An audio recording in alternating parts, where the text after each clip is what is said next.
Dari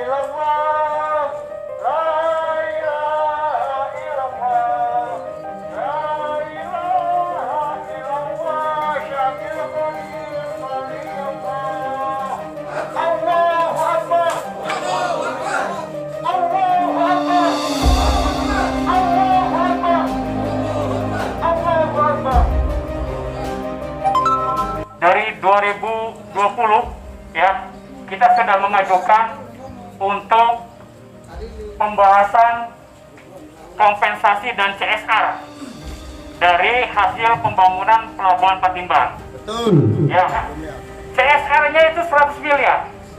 Ya, cukup ya untuk beli cendol. Ya, beli cendol tapi kelelep Kabupaten Subang. Ya. Ya, dengan Indramayu. Betul? Betul. Betul. Kenapa tidak berpikir ke sana? Ya, CSR sekarang juga kita tidak jelas CSR-nya kemana. Keterangan mereka buat fasilitas sosial dan lain-lain. Tapi mana buktinya? Betul? Betul. Katanya banyak yang mengataskan makan nelayan. Nelayan yang mana? Tahu nelayan mana tahu Nelayan itu. yang mana? Ya, nelayan yang memiliki perahu, nelayan yang memiliki pas ada di Paguyuban Nelayan Patimban dan Paguyuban Nelayan Indramayu. Ya, jadi intinya bahwa kepentingan, terutama kepentingan rakyat kecil, terutama nelayan, itu harus lebih tinggi ketimbang kepentingan yang lain. Betul. Betul. Ya, dari tahun 2020 kita mengajukan untuk pembahasan di Dewan dengan menghadirkan bupati, stakeholder yang lainnya termasuk DKP dan Kementerian Perhubungan, KSAPO dan lain-lain, kejaksaan, pengadilan, ya, duduk bareng satu meja untuk membahas tentang CSR, untuk membahas tentang kompensasi. Bagaimana sisi hukumnya? Betul? Betul. Ya, tapi sampai hari ini yang namanya ketua dewan, beberapa kali saya ketemu dengan ketua dewan, itu nggak pernah bisa memutuskan tanggal berapa untuk bisa berauden, untuk bisa membahas tentang nasib rakyat kecil. Ya, alasannya apa coba? Klasik. Ada jadwal kunker. Kunker bersama mama muda, mabok, ya. Terus gerewut. Ini sudah kejadian beberapa lokasi, baik di daerah Jawa Tengah dan Kalimantan. Yang paling parah itu di Kalimantan, sampai berurusan dengan aparat kepolisian setempat. Artinya di sini perlu diperbaiki bahwa moral dari oknum-oknum anggota dewan yang notabene adalah wakil rakyat, yang notabene adalah pejabat publik, yang notabene adalah public figure, tapi bermoral bejat. Betul. Ya. Mereka lebih mengedepankan jalan-jalan ketimbang dari kepentingan rakyat. Dan sekarang ada di pelabuhan, Pak. Saya tidak mendapat apa-apa, Pak. Betul. Tadi jangan 10 kilo pun, Pak, cuma 1 kilo pun susah. Betul, Pak. Susah, Pak. Kadang-kadang dapat 70.000, 50.000, belum itu biaya operasional. Betul, Pak. Sebelum ada pelabuhan, Pak, kita 500.000 dapat 1.000 satu hari dapat. Dan sekarang ada di pelabuhan, banyak dapat saya. Saya punya keluarga, Pak, anak sekolah, perlu biaya.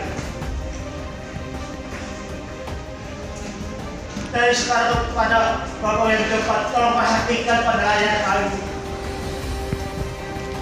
Perhatikan, Pak. Jangan diam saja, Pak. Kasihan pada rakyat, Pak. Saya ini bisa cerita apa, Pak. Supaya saya mengharap ke bawah dewan ini. Bapaknya masyarakat, tolong bantu saya. Bagaimana kita mencapai kompensasi dari daerah lain di Fiji, Pak, ada kompensasi, dan di Patimban mana spesial pun belum dapat bantuan apa tidak ada. Jadi mohon kepada Bapak Dewan, mewakili rakyat, tolong Pak, jangan diam saja, bantu kami nelayan. Dan ini sangat menjerit, Pak. Saya mendukung adanya pelabuhan Patimban, mendukung sekali. itu harus dibarengi dengan kompensasi yang layak. Ini masalahnya saya itu punya serot ya, semacam bagang bahkan dua. Areanya di situ. Waktu bulan 11 sudah pasang gitu. Sekarang nganggur Pak, nggak bisa dipasang. Pas di situ area tangkapnya itu. Beli bambu pun percuma, jadi nganggur. Dua. Itu punya fisik loh, punya fisik.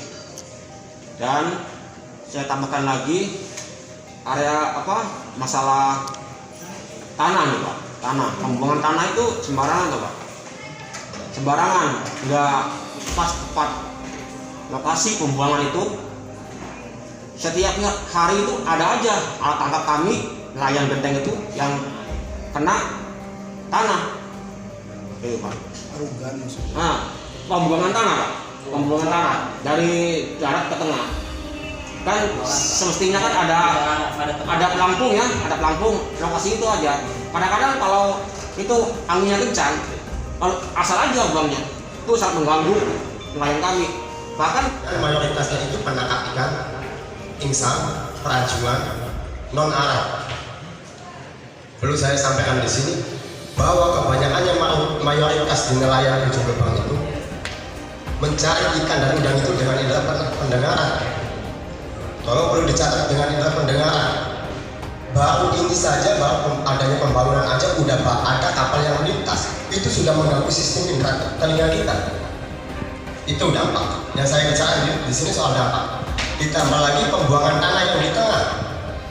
Di situ semakin banyak buih yang di tempat itu biasa, yang tadi saya katakan biasa tempat mencari udang empelan yang musiman. Buih di situ semakin banyak, semakin mengganggu. Di saat suara ikan ada di situ, ketika ada buih kita nggak berani tebak jaring karena apa? Takut nyangkut jaring kita. Pupuslah sudah harapan kita dengan sudah capek-capek kita cari dengan benar. Telinga sudah dekat ada buih di situ.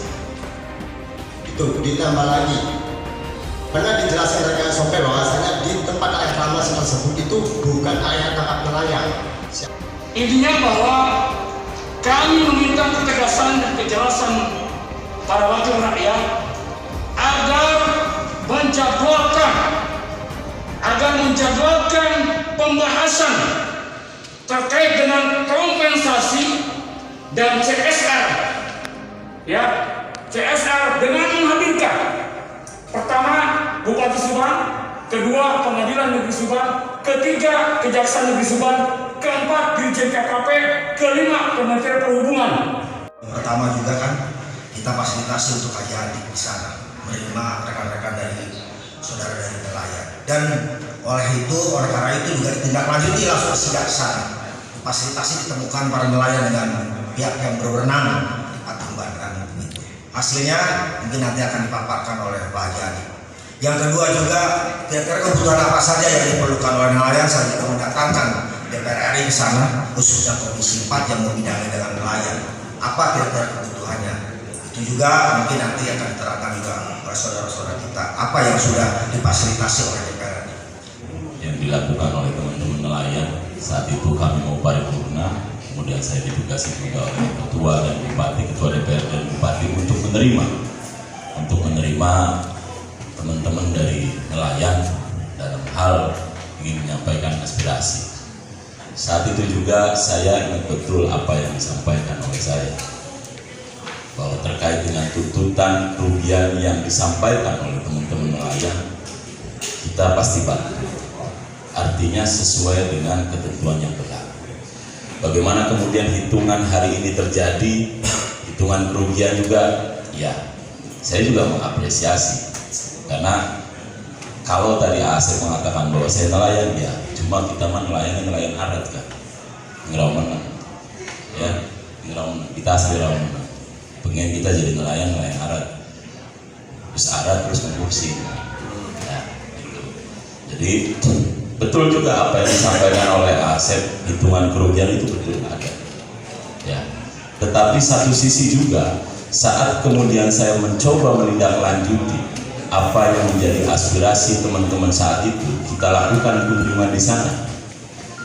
Jawaban yang disampaikan oleh KSO mungkin itu sama sampai dengan hari ini jawabannya, yaitu mereka siap melakukan ganti rugi dengan catatan harus ada law opini yang dikeluarkan oleh kejaksaan. Ini kami catat hari ini. Apa yang disampaikan oleh Asep misalkan tadi, ini harus diundang Bupati, Pengadilan Negeri, Kejaksaan terutama. Karena kuncinya ini di sini. Ya, kuncinya di Kejaksaan karena LO itu dikeluarkan oleh Kejaksaan.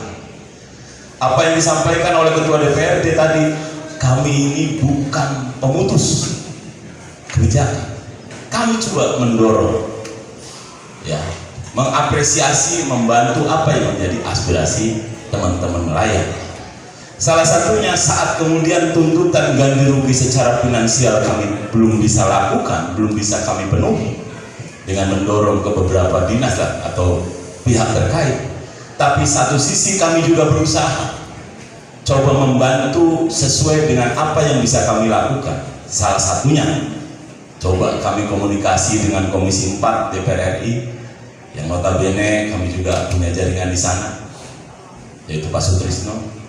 Artinya kalau kemudian ada program yang bisa kami hadirkan untuk teman-teman nelayan, ya dalam membantu sambil berjalan.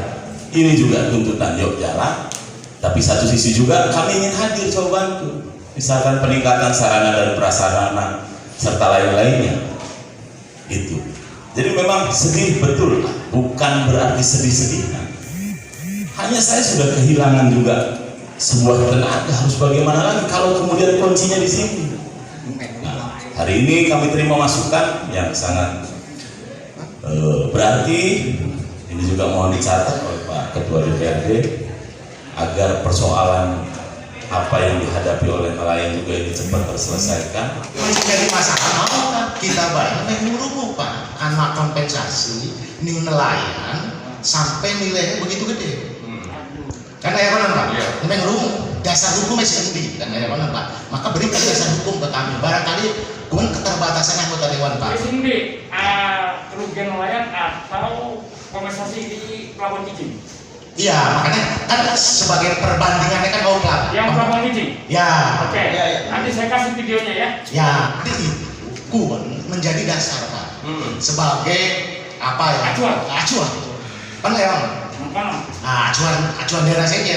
Karena pun kudu seimbang Pak.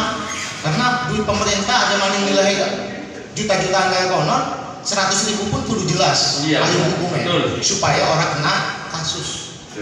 Kan kayak mana Pak ya? Ya. Nah selama kian sih berjalan memang terutama kita lah dapil anggota dewan dapil karena kita Pusaka Negara merupakan salah satu dapilnya kita. Pusaka Negara, Pusaka Jaya, Pemanukan, Kulon termasuk Subasari. Jauh-jauh hari memang kita coba fasilitasi, termasuk menghadirkan dialog antara Menteri Perhubungan pada saat Pak Budi Karya Sumedi dengan beberapa nelayan, baik ning Patimban, ning Teruntung, ning Genteng, karena ning kana penelayan cuma akan ning Teruntung karo ning Genteng Pak. Pada saat itu dihadirkan, kemudian ngomong secara langsung ke Pak Menteri. Apa jawaban Pak Menteri? Akan difasilitasi, cuma bentuknya duit Pak.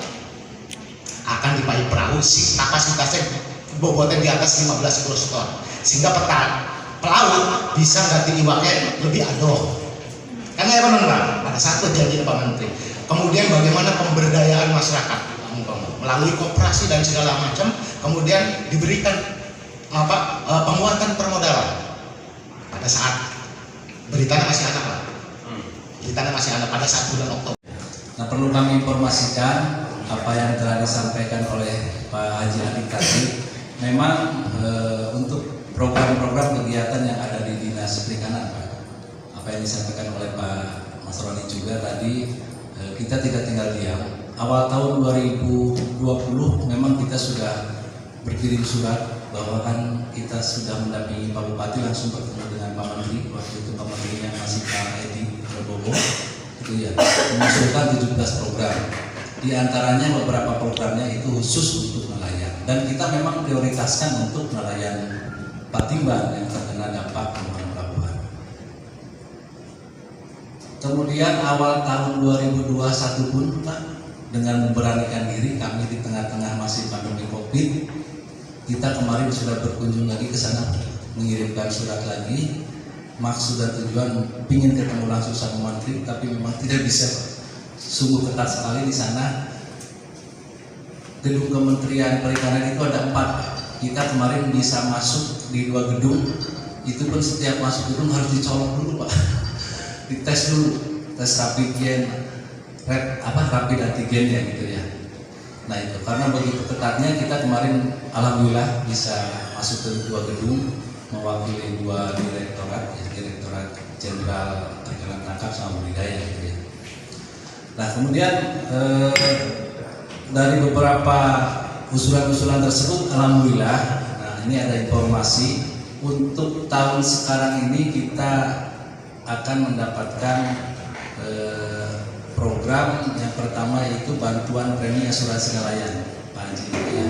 Apa yang disampaikan oleh Pak Haji Adik, memang kita belum punya perda untuk pemberdayaan dan perlindungan nelayan. Nah alhamdulillah atas inisiasi Pak Haji Adik dari DPRD Kabupaten Subang, kita tahun ini akan punya peraturan daerah tentang perlindungan dan pemberdayaan nelayan. Di dalamnya seperti apa sih perda ini? Satu, di dalamnya perda itu akan memberikan jaminan kepastian pasar untuk produk hasil tangkapan nelayan.